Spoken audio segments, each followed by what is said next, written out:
Per concloure, Paco, voldria que ens digueres un poc unes paraules finals de conclusió, de valoració d'aquest esforç de tants anys coordinant els guions de l'Alqueria Blanca, un poc la conclusió personal que t'ha quedat a tu després d'aquest esforç i al teu entorn i la il·lusió que això ha generat en molta gent durant molts anys.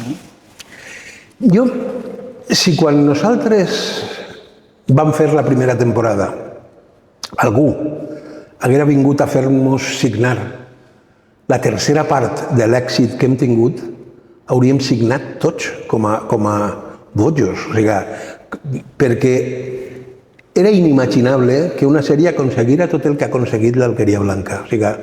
El que les famílies ens feren el lloc que ens han fet en sa casa cada diumenge a la nit, no? Era inimaginable pensar totes aquestes coses.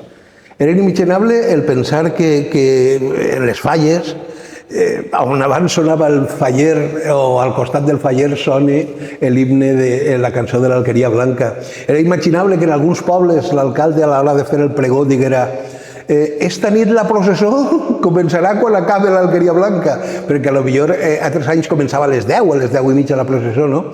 Era inimaginable que una dona cridara per a dir-nos que volia soterrar el seu home amb tots els DVDs, perquè era el que li havia donat la vida en els últims moments, o l'alegria, moments de l'home estar molt malet.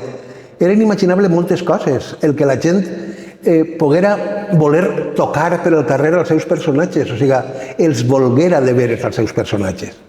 Nosaltres estem molt contents i molt agraïts per tot això, o sigui, el fet de pensar, la gent diu, l'Alqueria com un abans i un després per a la ficció valenciana, no?